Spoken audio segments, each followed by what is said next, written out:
అమెరికాలో పోలీసు వాళ్ళు అంటే చాలా స్ట్రిక్ట్గా ఉంటారండి. అంతేకాదు ఎవరైనా తప్పు చేసేస్తే ఇట్టే పట్టేసుకుంటారని అంటారండి. ఇప్పుడు మీకు ఒక వీడియో చూపించేస్తానండి. అది పాతే కానీ మళ్ళీ ఇంటర్నెట్లో తెగ సెక్కర్లు కొట్టేస్తుందండి. అది చూసిన తర్వాత ఈడవడరా బాబు, ఎవరురా నువ్వు ఇంత టాలెంటెడ్ ఉన్నావు? అబ్బా నువ్వు ఉండవయ్యా బాబు. అబ్బా నేనేం అనలేదమ్మాయి, ఆ పెద్ద ఆయన వచ్చినట్టున్నాడు. ఏందబ్బాయి నీ వాయిస్కు వేరేటోళ్ళకు తేడా తెలదనుకుంటున్నావా? అసలు అమెరికాలో ఏం జరిగిందో ఓ లుక్ వేసేద్దాం పదండి.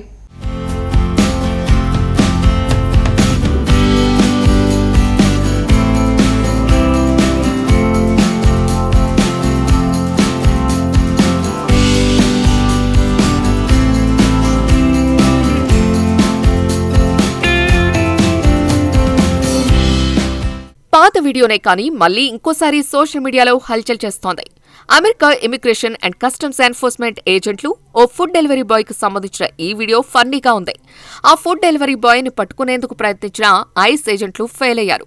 ఈ ఘటన చికాగో డౌన్ టౌన్ లో జరిగింది. ఈ వీడియో బయటకు వచ్చినప్పటి నుంచి తీవ్రమైన చర్చకు దారితీసింది. సుమారు 18 సెకన్ల నిడివి గల ఈ వీడియోని నెట్టింట షేర్ చేశారు. తన పోస్టులో ఐసీఈ ఏజెంట్లు ఓ వ్యక్తిని వెంబడించారు. అతను కేవలం మౌఖిక వ్యాఖ్యలు మాత్రమే చేశాడు, కానీ అతనిపై శారీరకంగా దాడి చేయలేదు, బెదిరించలేదు. చివరికి ఆ వ్యక్తి ఐసీఈ ఏజెంట్ల నుంచి తప్పించుకోగలిగాడు. ఫుడ్ డెలివరీ బాయ్గా కనిపించే ఓ వ్యక్తి ఎలక్ట్రిక్ బైక్ దగ్గర నిలబడ్డాడు. తాను అమెరికా పౌరుని కాదని, రండి పట్టుకోండంటూ పదే పదే అంటుంటాడు.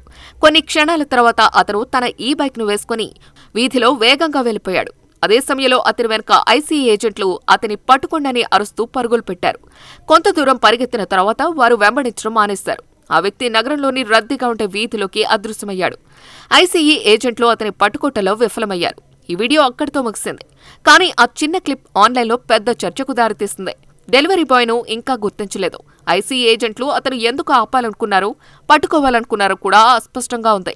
ఈ వీడియో చూసిన కొందరు ప్రస్తుత వలస విధానాలు, కఠిన చర్యల సందర్భాలా చూశారు. మరికొందరు మొత్తం సంఘటనను ఒక వింతైన సినిమా సీన్లా అభివర్ణించారు. అయితే అందరూ ఈ సంఘటనను జోక్గా చూడటం లేదు. ఇలాంటి వీడియోలు వలస సమస్యలు ఎంత ఒత్తిడితో కూడుకున్నావో చూపిస్తాయని కొంతమంది ఆందోళన వ్యక్తం చేశారు.